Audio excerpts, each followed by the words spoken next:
여러분 안녕하십니까. 강민대TV 자유조선을 시작하겠습니다. 지금 여러분들도 뉴스를 통해서 알고 계시겠지만 하마스 무장단체, 테러단체죠. 이 무장단체와 이스라엘 군과의 전쟁도 아닌 것 같습니다. 일방적인 승리로 지금 점쳐지고 있습니다.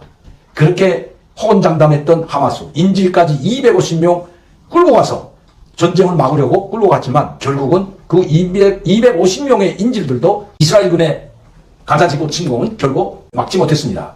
심지어 이란을 비롯한 아랍 국가들이 이스라엘을 반대해서 무장 정파들에게 무기를 지원해주고 이스라엘을 공격하려고 했지만 지금 잘 움직이지 않는 것 같습니다. 이란만 지금 큰 소리를 치고 있지만 이란도 전면전에 개입하고 싶은 생각이 없는 것 같습니다.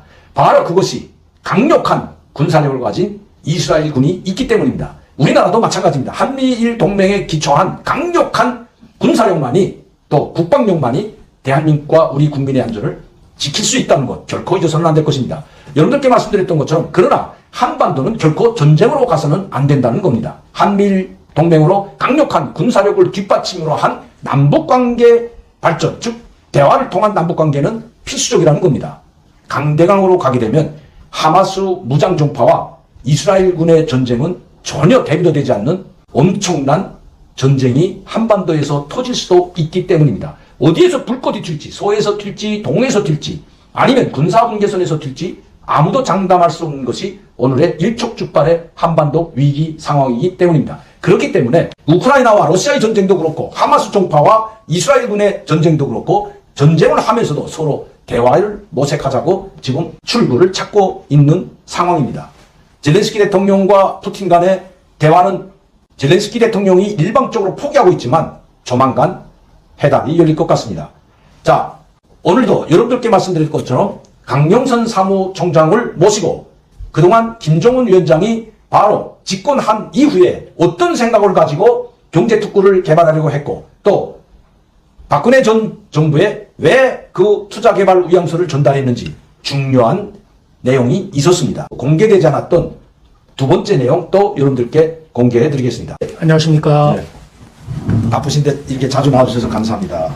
전번에도 이어서 우리가 계속 말씀을 이어나가기로 했는데 김정은 위원장이 2012년도 4월에 모든 김정은이 가지고 있던 직위를 모두 물려받지 않았습니까? 당전에 정비서 국방위원회 위원장, 그때는 국무위원회가 아니고 국방위원회가 있었고 국방위원회 위원장 다 물려받았는데 자, 그리고 나서 2013년도에 김정은이 이런 이야기를 한 적이 있었죠. 아마 기억하실 겁니다. 금강산을 방문했을 때 또 그 전에 신년사죠. 2013년 제 기억으로는 첫 신년사라고 생각되는데 그 첫 신년사 때 현대 지도자들이 하지 못했던 우리 인민들이 이 밥에 고깃국 먹고 비단옷에 삼칸 기와집에서 사는 이 소박한 소원을 선대 지도자들이 하지 못했지만 난 반드시 이것을 실현해주겠다. 이런 이야기를 한 적이 있었거든요. 기억나시죠? 네, 기억납니다. 그리고 그걸 제가 방송을 할 때 왜 김정은 위원장이 갑자기 2012년도에 정권을 잡고 2013년도에 그런 친서를 보낼 수 있었는지 그때 박근혜 전 정부도 보수 정권 아닙니까? 그런데도 불구하고 이런 투자 의향서를 우리 정부에 전달하려고 그렇게 직접 친서처럼 이렇게 보냈는지 제가 좀 찾아보니까 2013년도 1월 1일 첫 신년사 때 바로 이런 내용이 있더라고요. 선대 지도자들이 이루지 못했던 우리 인민들의 소박한 꿈, 이 밥에 고깃국 먹고 삼칸 기와집에서 사는 이 꿈을 나는 반드시 실현시킬 뿐만 아니라 절대로 다시는 배고픔을 잊지 않겠다 하는 내용이 있었더라고요. 네. 그러니까 이것은 김정은 위원장이 그때 당시에는 진심이었던 것 같아요. 그러니까 이걸 하기 위해서는 자기 혼자서는 할 수가 없잖아요.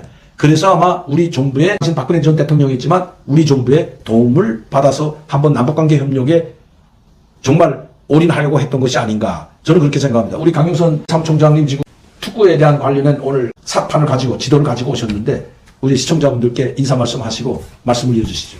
네, 지금 한반도에는 평화가 위협을 느끼고 있습니다. 매일 언론에서 보도되는 이스라엘 하마스 TV를 보면서 국민들은 공포에, 저도 그렇고 모든 분들이 공포에 휘달리고 있습니다.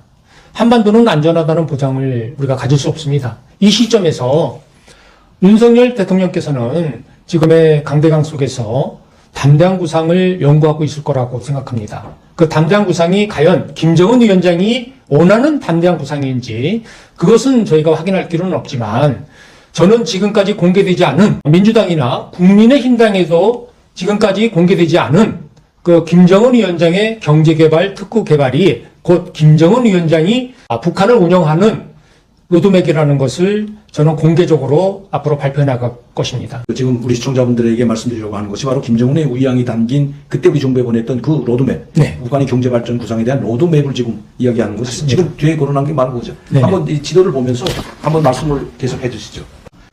경제특구 개발은 여기 보면 원산 금강산 관광특구 개발과 개성공단 공업지구, 그 다음에 나성경제무역지대, 또 신의주 국제경제지대, 황평금 위화도 경제지대가 있습니다. 이 경제특구는 해외 투자를 이끌어내서 유치를 하겠다는 계획입니다. 그래서 그다음에- 경제특구라고 이름을 지은 거죠. 네네. 해외 투자를 유치를 시키기 위한 경제 계획입니다. 그 다음에 중앙급 경제 개발이 있습니다.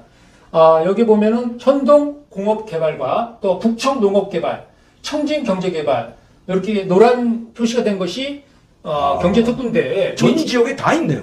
네, 그렇습니다. 대단하네. 제가 말씀드린 것처럼 남한에서 계획했던 지역 균형 발전하고 똑같네. 똑같은 모형이라고 봅니다. 이게 그때 지역균형 발전 박정희 대통령 때 한 거 아니에요? 김영삼 대통령 때. 예, 김영삼. 박정희 대통령 때 그냥 잘 살아보세요. 네네. 새마을운동. 김영삼 대통령은 우리 남한이 수도권에 너무 밀집이 되다 보니까 지역으로 균형 발전을 하자.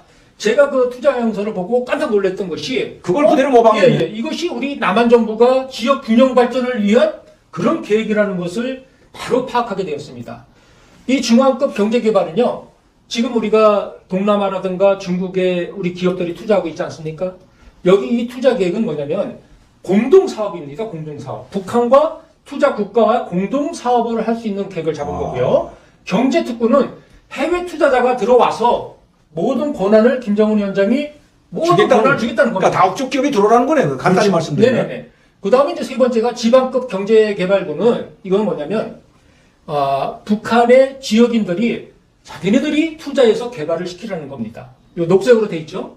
이 지역은 이제 해외 시장 투자- 경제네, 완전 시장 그렇죠. 경제. 해외 자기네 투자가 지역, 아니고, 지역에서 돈을 모아서 아니면 지역 특성에 맞게 자기네들끼리 뭘 하나 번. 맞습니다. 그 지역, 지방급이네요. 이 김정은의 계획을 하게 된다면 이게 지금 친서에 담겨서 있던 거예요? 맞습니다. 이 내용이 그대로 신서에 남아 있고 그다음에 법령을 제가 말씀드렸는데 법령은 해외 투자를 일으켰었을 때 북한의 법령 이거는 공개되지 않은 최초의 법령입니다. 우리가 알고 있는 지금 통일부나 국정원이나 우리 북한 연구원들이 전혀 생각하지 않은 그런 법령을 새로 만들었다는 걸 말씀드리겠습니다. 이 내용을 봤었을 때 김정은 위원장은 핵이라는 것을 처음에는 계획이 없었습니다. 사실은. 예. 이 내용을 가지고 우리 중국 대표를 만났었을 때 그런 얘기를 했습니다. 해외 투자를 이끌어내기 위해서는 반드시 북한은 비핵화가 필요하다. 왜?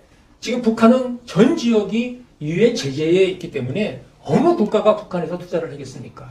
그렇지만은 김정은 위원장이 이 경제개발 특구 개발은 결국은 제 생각은 김정은 위원장은 비핵화까지 계획을 두고 이 경제개발을 만들었다고 저는 그렇게 생각합니다.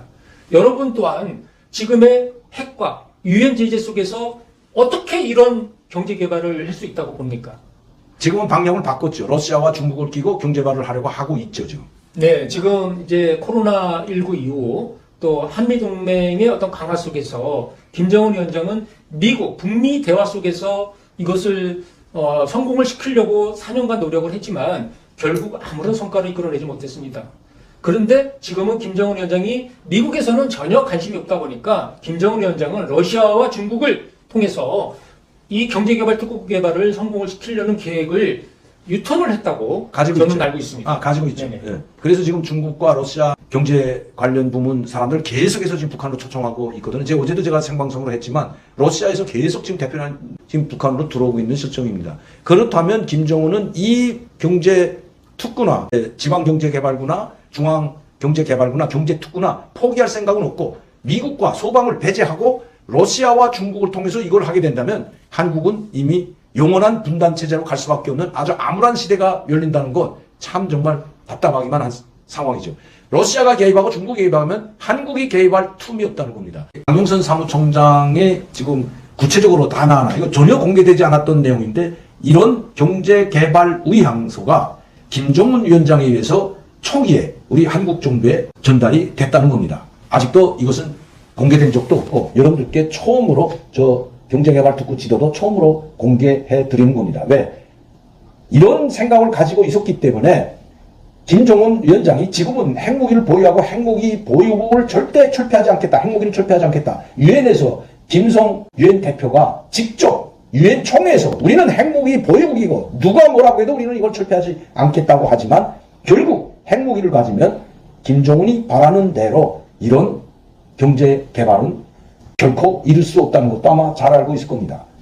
중국과 러시아의 힘을 빌려서 경제개발 특구나 경제특구는 할 수 있지만 한계가 있기 때문입니다. 러시아도 미국과 서방의 제재를 받고 중국도 지금 미국과의 관계가 그렇게 좋지 않은 상황에서 중국과 러시아가 북한에 들어간다면 다국적 기업, 즉 서방 기업을 대표하는 다국적 기업들은 북한에 단 한 기업도 들어가지 못하기 때문입니다. 아니, 안 하기 때문이죠. 그렇다면 김정은은 지금 북한의 어려운 상황을 탈피하기 위해서 러시아와 손잡고 중국과 손잡고 있지만은 언젠가는 반드시 미국의 산을 넘어야 된다는 것도 알고 있다는 겁니다. 여기에 바로 틈이 있다는 겁니다. 남북관계의 돌파구를 찾는 틈이 바로 여기에 있다는 거죠. 이렇게 중국과 러시아가 북한을 먹어치우게 되면, 즉 경제적으로 먹어치우게 되면 그때는 정말 큰일 날 겁니다. 오늘도 강원도TV 자유조선 시청해주신 여러분들께 진심으로 감사를 드립니다. 저는 내일 이 시간에 다시 뵙겠습니다. 감사합니다.